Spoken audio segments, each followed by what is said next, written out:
केतकी सिंह जी, मुसलमानों पे क्या बोल दिया आपने? जो सत्य है वही बोलने का प्रयास किया है। क्या सच बोला आपने? यही बोला है कि भाई उनसे हमको रक्षा चाहिए, सुरक्षा चाहिए, और हमारे धर्म को भी उनसे रक्षा सुरक्षा चाहिए, बस इतना ही तो कहा है मैंने। मुसलमानों के दिल को ठेस पहुंचा रही हैं आप। क्या करूं, मैं तो सांस भी लेती हूं। हम हिंदू, बेचारे हिंदुओं को यही तो दुख है, हम सांस भी लेते हैं तो हो जाते हैं बदनाम, वो कत्ल भी करते हैं तो चर्चा नहीं होती। कत्ल करते हैं? इसमें शक है? हम पूरा कश्मीर से लेकर और अब केरल तक का, तमिलनाडु तक का इतिहास उठाकर देख लें, पाकिस्तान जो बना है, बांग्लादेश जो बना है, तमाम इतिहास उठा के देख लें। सांच को आज क्या, सच तो छुपा नहीं है। इस देश का विभाजन लाखों करोड़ों लोगों की लाशों पर हुआ है, क्या ये सत्य नहीं है? और किसने मांग किया इस देश को विभाजित करने का, क्या ये सत्य नहीं है? आप सांप्रदायिक सौहार्द बिगाड़ रही हैं। हाँ, क्या करूं, मैं ये जिम्मा उठाते उठाते थक गई हूँ। और मेरे जैसे लाखों करोड़ों हिंदू हैं जो अब बस मांग लिए हैं, हाथ जोड़कर माफी मांग रहे हैं कि हमको अब इससे मुक्ति दो, इन जंजीरों से मुक्ति दो, कि भैया तुम्हारे ही जिम्मे है कि तुम इस देश का सौहार्द बनाए रखो। सामने वाला तुमको मलमूत्र पिलाता रहे, सामने वाला तुमको थूकी हुई चीज खिलाता रहे, सामने वाला तुम्हारी बहन बेटियों को अपनी मस्जिदों से इस बात को कहता रहे कि अपनी बहन बेटियों को छोड़ के चले जाओ, नहीं तो तुमको गला काट देंगे। सामने वाला तुम्हारा घर कब्जा कर ले, जमीन कब्जा कर ले, तुम्हारा अस्तित्व कब्जा कर ले, तुम हाथ जोड़कर खड़े रहो। मैं उस चीज से अब हम हिंदू बाज आ गए हैं और क्षमा चाहते हैं। सरकार आपकी है, आप अशांति फैलाना चाहती हैं होली के अवसर पे? नहीं, मैं तो शांति की मांग कर रही हूँ। मैं तो कह रही हूँ कि भैया इतने सालों से संभल में अगर होली नहीं मनी, ये बताइए शांति का ही तो उदाहरण है। इतने वर्षों से होली नहीं मनी, देखिए हम कितने शांति प्रिय हैं, आते ही हम होली मनाने लगे संभल में, तो ये शांति का ही तो प्रतीक आपके है। बयानों से माहौल खराब नहीं होगा? अब भाई मेरे ये बताइए, होली हो, दिवाली हो, रामनवमी हो, काली पूजा हो, दुर्गा पूजा हो, इन सारे त्योहारों में सुरक्षा लगती है कि नहीं लगती है? यस और नो? लगती है ना। किससे खतरा होता है भैया? किससे होता है? अब तो गरबा में भी सुरक्षा लगने लगी। किससे रक्षा करने के लिए ये फोर्स उतर रही है? किससे रक्षा की जरूरत है? 52 जुम्मे होते हैं, कोई रक्षा सुरक्षा की जरूरत नहीं। हर साल ईद बनती है, कोई रक्षा सुरक्षा की जरूरत नहीं। हमारी होली और दिवाली बनती है तो रक्षा सुरक्षा की जरूरत आन पड़ती है। तो यही तो प्रश्न उठ रहा है यहाँ पर कि आखिर कौन है वो लोग जिनसे खतरा है, और अगर है तो इलाज तो भाई बामुशक्कत होना चाहिए। इलाज में कोई कमी थोड़े ना आने देंगे। हम लोग तो वो लोग हैं, मतवाले लोग हैं, देश प्रेमी लोग हैं, जिन्होंने ये सर पे कफन बांध के रखा है कि इस देश में जो भारत माता की जय नहीं बोलेगा, जो भारत की मान सम्मान की इज्जत नहीं करेगा, जो भारत के झंडे की इज्जत नहीं करेगा, जो राष्ट्रगान और राष्ट्र गीत की इज्जत नहीं करेगा, ऐसे लोगों की दवाई तो हम लोग करने में लगे। दवाई, इलाज, ये धमकी नहीं दे रही हैं आप? नहीं भैया, हम तो गरीब आदमी ठहरे, हम तो छोटे से बलिया जिले से आते हैं। मेरा बलिया जिला, अब देखिए जिस जिले से मैं आती हूँ उसके बारे में कहा जाता है कि बागी नाम है मेरा, बगावत काम है मेरा। तो हम तो बड़ी छोटी जगह से आते हैं। मैं किसी को क्या धमकी दूंगी, परंतु ये तो जरूर कह रही हूँ कि अगर मेरे अब किसी त्योहार पे किसी ने आंख उठाकर कुछ करने का प्रयास किया तो पीढ़ियां याद रखेंगी कि क्या होने वाला है। पीढ़ियां याद रखेंगी। आप डीजीपी हैं? उससे कम भी तो नहीं हूँ मैं नागरिक हूँ इस देश की। क्यों, संविधान ने मुझे कोई अधिकार नहीं दिया क्या? आप मंत्री हैं? नहीं, क्यों, मंत्री को ही अधिकार है क्या? एक सामान्य नागरिक को ये अधिकार नहीं है क्या कि वो ये कह सके कि मुझे तुम्हारा मल मूत्र नहीं पीना है?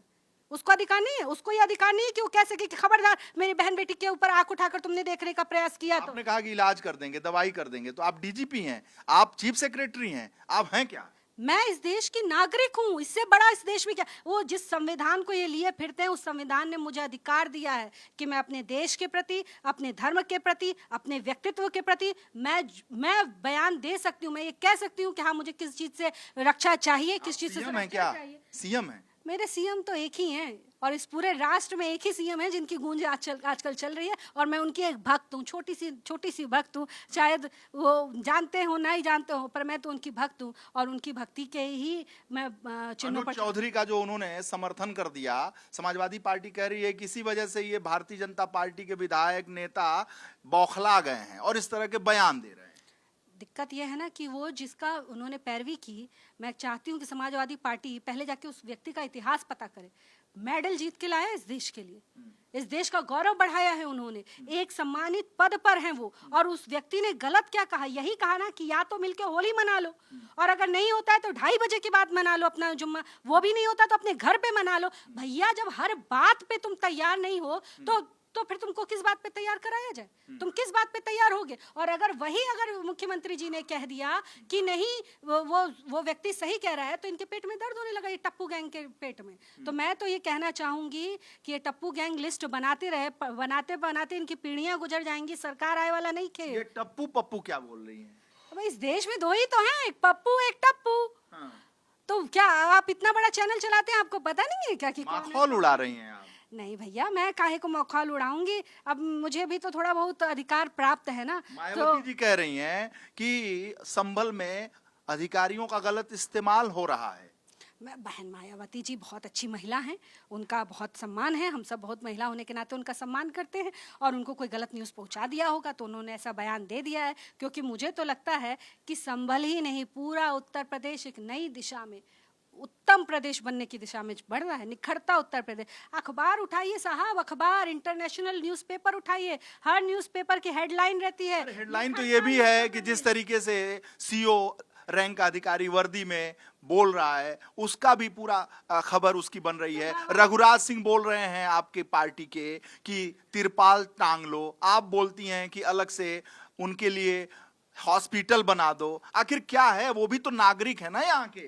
तो हमने कहाँ कह दिया कि वो नागरिक नहीं है? हम भी तो यही कह रहे हैं, पर इसी आधार पे, तो इसी नागरिकता के आधार पे, इसी धर्म के आधार पे एक देश मांगा था ना। तो तिरपाल टांग लें। एक देश मांगा था कि नहीं मांगा था? मांगा था ना। तो मांगा था तो वो देश बना दिया ना धर्म के आधार पर। और ये देश इसलिए रहा ना कि यहाँ तो कम से कम सुरक्षा के साथ, रक्षा के साथ, स्वतंत्रता के साथ हिंदू रह सकेगा। यहाँ भी जब हमारी सांस लेने तक का हमको हिसाब देना अगर पड़ेगा, तो क्या हिंदू कब तक दबा रहेगा? कब तक कुछ उनको पाकिस्तान भेज देंगे, बांग्लादेश भेज देंगे?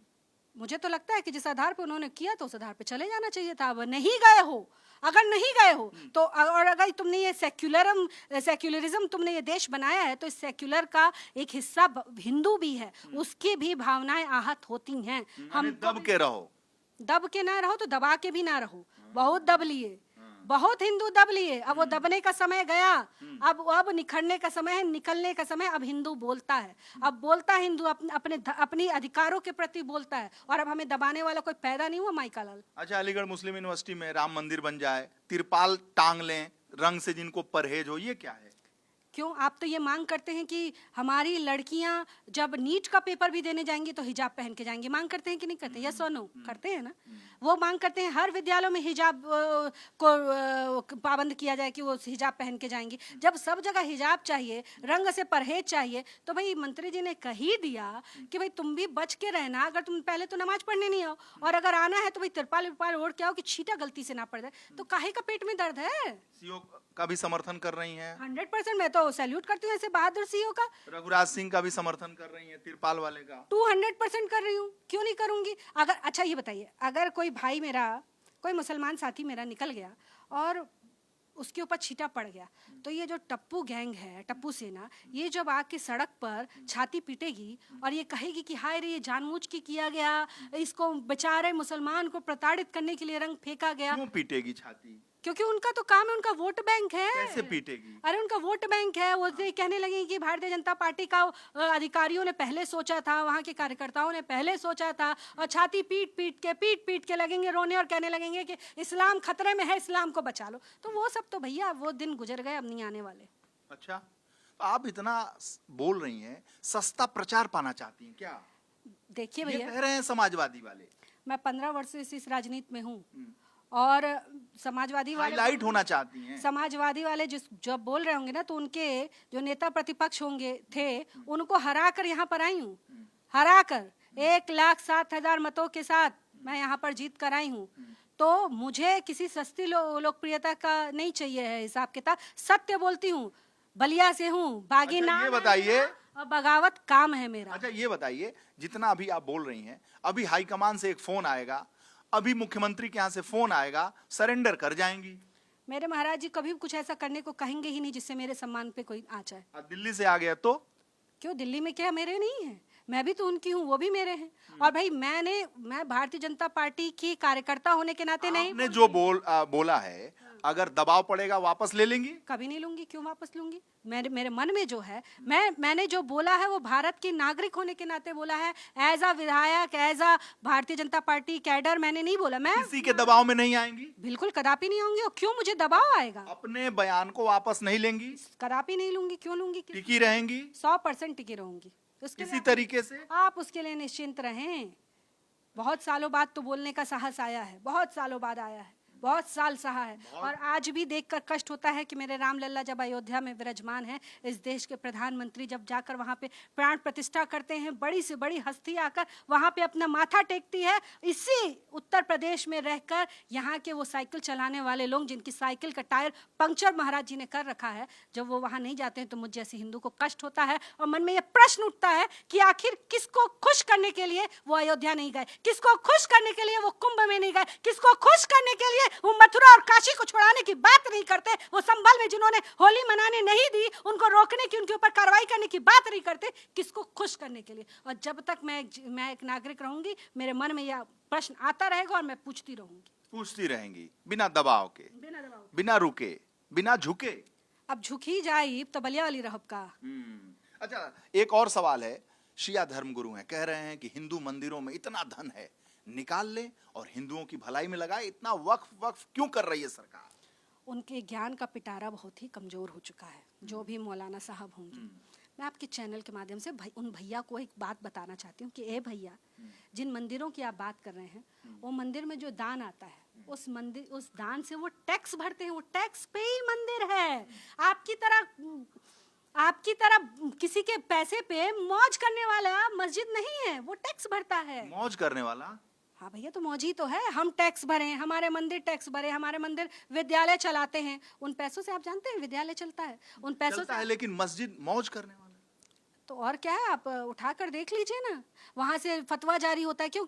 आपने कभी सुना है किसी मंदिर से इस बात के लिए लाउड स्पीकर पे घोषणा हो कि अपनी बहन बेटियां दूसरे धर्म वाले छोड़कर चले जाएं? क्या आपने कभी सुना है किसी मंदिर से? मंदिर में तो किसी भी धर्म का कोई व्यक्ति आ जाए, उसकी रक्षा सुरक्षा के लिए वहां का जो पंडित होगा अपनी जान देने को तैयार हो जाए। मौलाना साहब के कहने का क्या मतलब है? उनके बस मैं वही तो बता रही थी ना कि अगर उनको इतनी ही दान की चिंता है तो अयोध्या में अभी हमारे माननीय सुप्रीम कोर्ट ने उनको एक जमीन आवंटित की है, तो शुरुआत जो है दान की वहीं से होनी चाहिए। उस जमीन को पहले मौलाना साहब बेचें, वो जो पैसा निकले उससे वो दान पुण्य शुरू करें, और उनको देखकर जब हमको प्रेरणा कई 100 वर्षों बाद आएगी तो हम भी इस बारे में विचार करेंगे। बहुत बहुत धन्यवाद आपका। केतकी सिंह हर विषय पर अपनी मुखर आवाज रखते हुए, बिना झुके, बिना दबे, और इसे वापस भी नहीं लेंगी, है ना?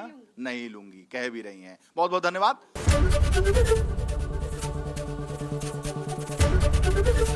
एबीपी गंगा, खबर आपकी, जुबान आपकी।